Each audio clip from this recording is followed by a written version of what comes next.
आज का डॉक्टर अंबेडकर का संदेश इस विषय से आप निश्चित रूप से अंदाज लगाने की कोशिश करेंगे कि राजनीति की लगाम शिक्षा के बिना हाथ नहीं आने वाली यह विषय है। इस विषय पर आज का डॉक्टर अंबेडकर संदेश हम प्रस्तुत करेंगे। बाबा साहब डॉक्टर भीमराव अंबेडकर ने ऐसा भाषण जो 14 जनवरी 1948 को दिया था। सम्मानित साथियों, इस भाषण में 14 जनवरी 1948 को बाबा साहब के इस भाषण से अगर आप अंत तक देखेंगे तो आप निश्चित रूप से आपकी जिंदगी बदल जाएगी। हम बड़े विश्वास से कह रहे हैं कि यह भाषण सुनने के बाद कुछ आप ऐसा महसूस करेंगे, आप निश्चित रूप से अनुसरण करने के लिए प्रेरित होंगे और अनुसरण करेंगे, क्योंकि यहाँ पर विशेष रूप से दो बातों पर बाबा साहब फोकस करते हैं। एक, भाषण कला को लेकर बहुत विस्तार से बाबा साहब ने यह बात की, और क्यों ना करें इस मुद्दे को लेकर बात, क्योंकि बाबा साहब ऐसे कार्यक्रम में मौजूद हैं जहां पर भाषण प्रतियोगिता का आयोजन किया गया है और ऐसे छात्र दिन भर मेहनत मजदूरी करते हैं और शाम को 2 घंटे पढ़ाई करते हैं और रात के समय में जो पढ़ाई करते हैं, जो उनकी कक्षाएं चलती हैं, उन छात्रों को संबोधित करने के लिए बाबा साहब आए थे। भाषण प्रतियोगिता कराई गई। उस भाषण प्रतियोगिता को बड़ी आत्मीयता के साथ बाबा साहब ने सुना और वहां पर अपना स्पीच दिया। अपनी स्पीच जब बाबा साहब देते हैं तो भाषण कला को हर वो बारीकी पर बाबा साहब डॉक्टर भीमराव अंबेडकर जिक्र करते हैं। और बाबा साहब डॉक्टर भीमराव अंबेडकर स्वयं कहते हैं कि एक जमाने में जब हम नौकरी करते थे तो वहां पर कॉलेज में छात्रों के सामने बोलने में हिचकिचाते थे, हम डरपोक टाइप के रहे हैं।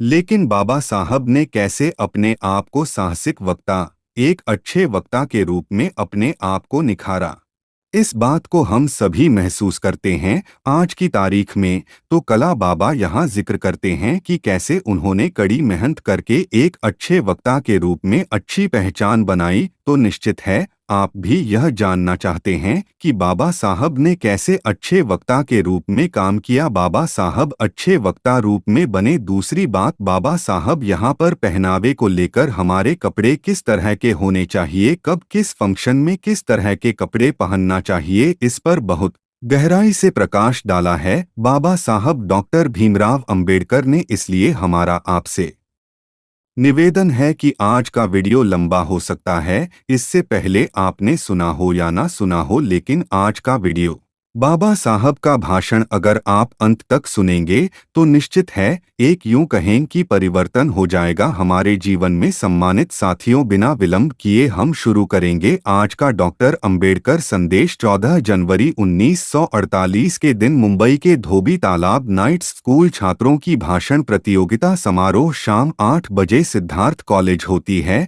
इस समारोह की दो विशेष बातें थी जो सहज ही प्रकट हो रही थी। पहली इंपॉर्टेंट बात यह थी कि अंग्रेजी के ABC अक्षरों का विस्तार कैसे किया जाता है, यह सीखने वाले इन छात्रों के इस कार्यक्रम के लिए डॉक्टर बाबा साहब अंबेडकर बड़ी आत्मीयता के साथ उपस्थित थे। दूसरी खासियत थी छात्रों में हीन भावना, दरिद्रता के कारण युवकों को बचपन में ही मन महसूस कर स्कूल की सीढ़ियां उतरकर मील कारखानों की राह पकड़नी पड़ी थी।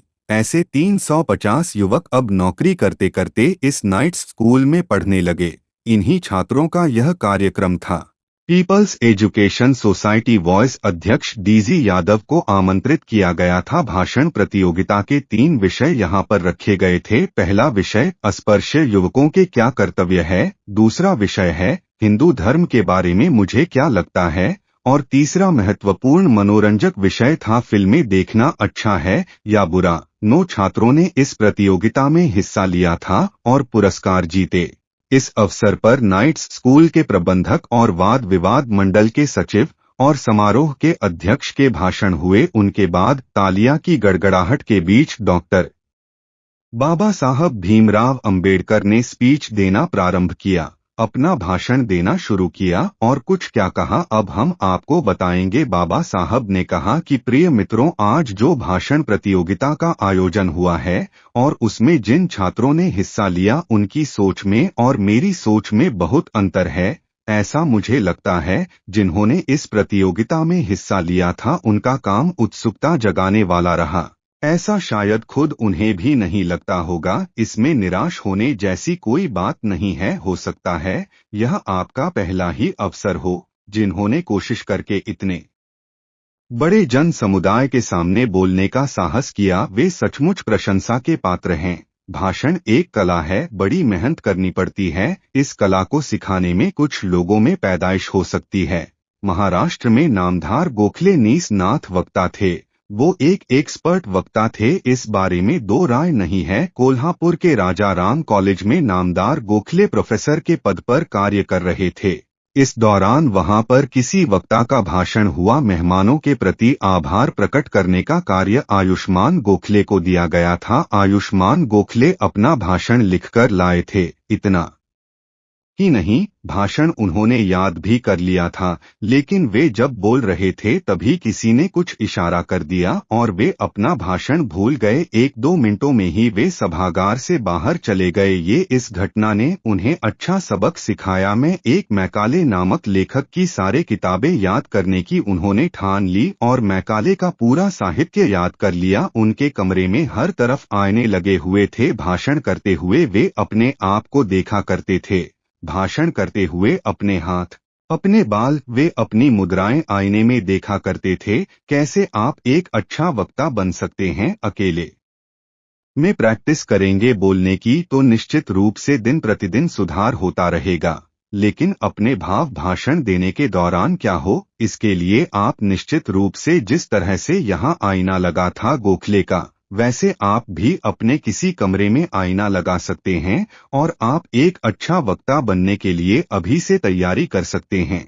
सम्मानित साथियों, आगे बाबा साहब कहते हैं कि आजकल मिस्टर चर्चिल को हाउस ऑफ कॉमन्स में अंग्रेजी भाषा में प्रभुत्व रखने वाला वक्ता माना जाता है। हाउस ऑफ कॉमन्स में जाने से पहले वह भी अपना भाषण लिखकर तैयार रखते हैं। वह तात्कालिक पर बोलने वाले वक्ता नहीं है। श्रोताओं से आश्चर्य निकले, अपने को कुशाग्र में अग्रणी माना जाए, इसलिए महत्वपूर्ण लोकोक्तियां शर्ट के स्टिक पर लिखकर ले जाते हैं। किसी के विरोध के बाद ही उनके भाषण में रंग चढ़ता है। मिस व्हीकल्स जानती थी, तब लेबर पार्टी ने तय किया कि उनके भाषण का विरोध नहीं करेंगे ताकि उनके भाषणों की रंगत ही ना बढ़े।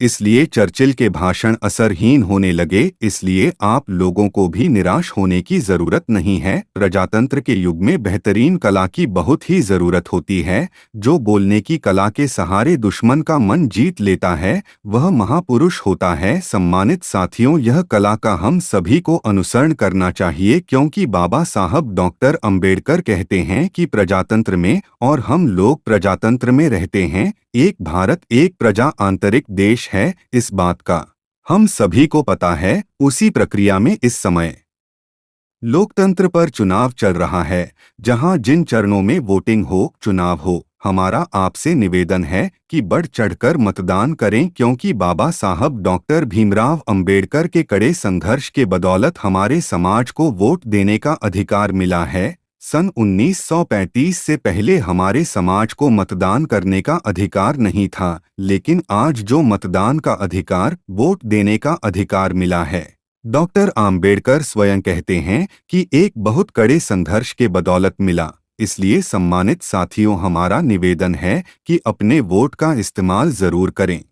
और अब आपको मालूम है कि कैसे आप मान सम्मान स्वाभिमान के लिए वोट कर सकते हैं। इस कला को आत्मसात करने के लिए बहुत मेहनत करनी चाहिए। मैं खुद भी पहले डरपोक था। हेल्पिन कॉलेज में जब मैं प्रोफेसर था, तब छात्रों के सामने भाषण देते समय शुरू में मेरा मन भी डामाडोल हुआ करता था। उच्च वर्ण का बच्चा बोला तो उसका मजाक उड़ाया जाएगा, ऐसा डर मुझे लगता था।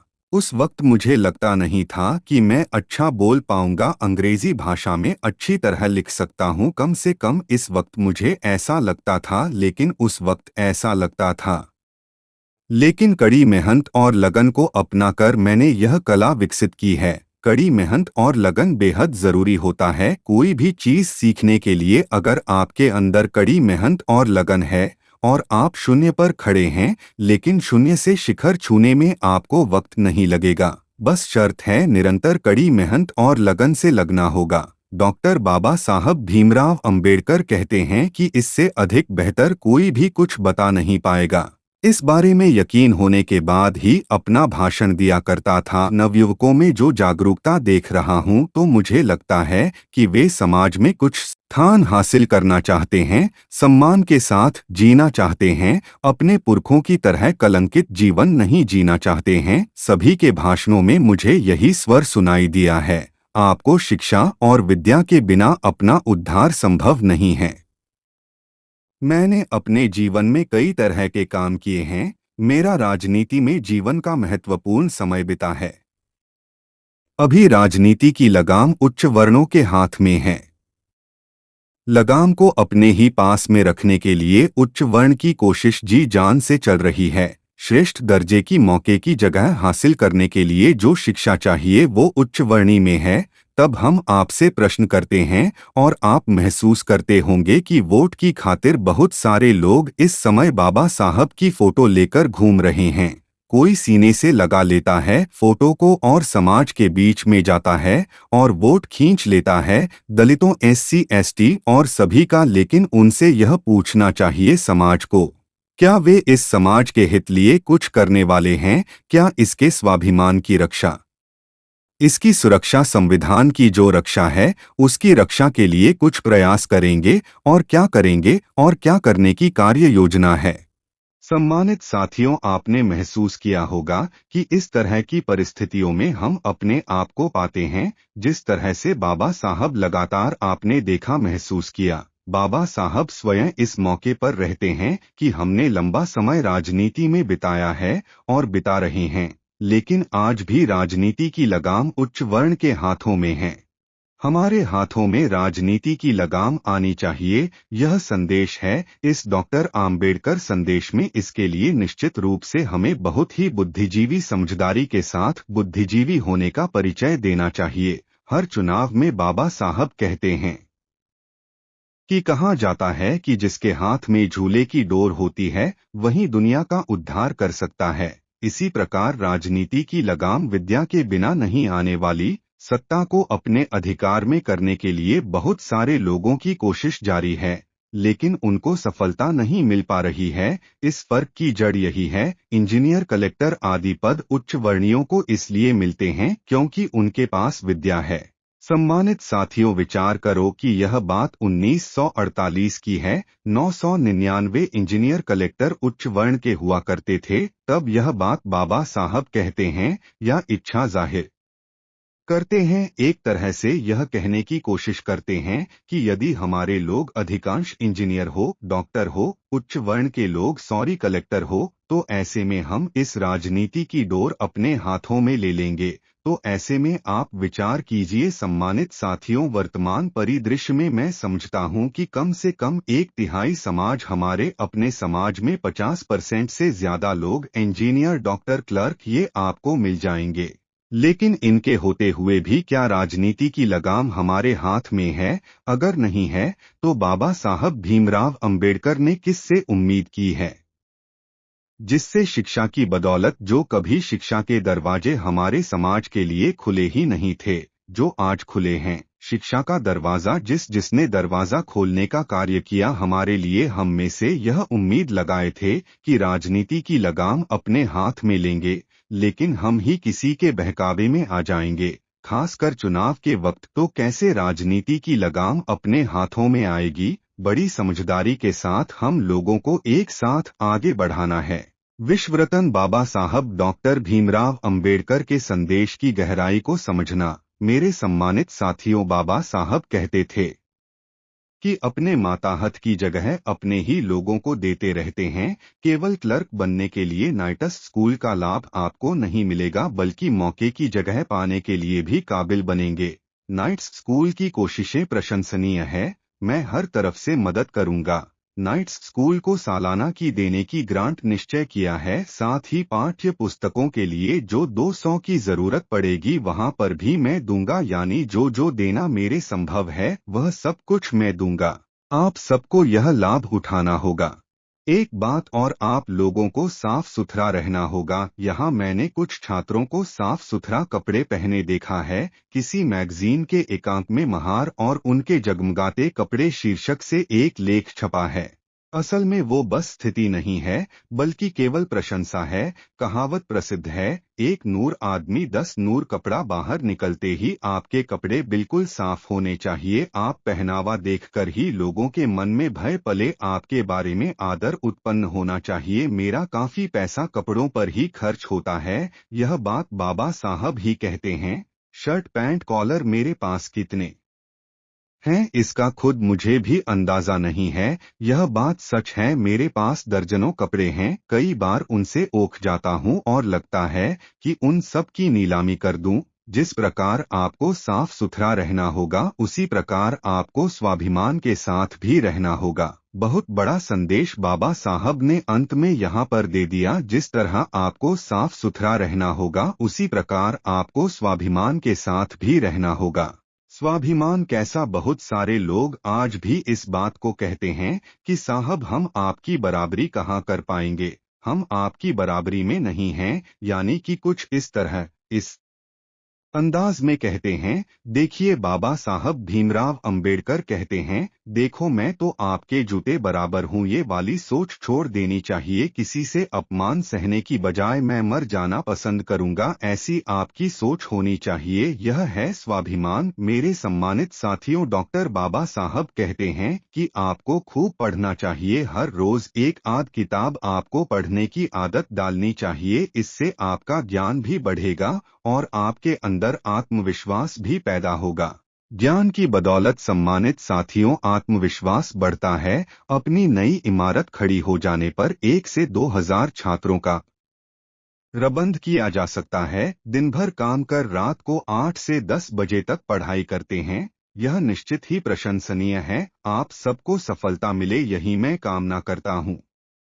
आज का पहला प्रश्न, बदशत बाबा साहब भीमराव अंबेडकर ने अपनी सोच और छात्रों की सोच में क्या अंतर का वर्णन किया है? विश्व रत्न बाबा साहब भीमराव अंबेडकर ने शिक्षा और विद्या के बारे में क्या संदर्भ दिया है? संदर्भ में क्या कुछ कहा है? सम्मानित साथियों, आप जरूर बताइए, पहनावे में हमारे कपड़े कैसे होने चाहिए और स्वाभिमान कैसा होना चाहिए? आज का अंबेडकर संदेश कैसा लगा? कमेंट में जरूर बताएंगे। दोस्तों, आज की वीडियो में इतना ही है। वीडियो अच्छी लगी तो एक लाइक जरूर करना और कमेंट में जय भीम जरूर लिखना। जय भीम, जय नमो बुद्धाय।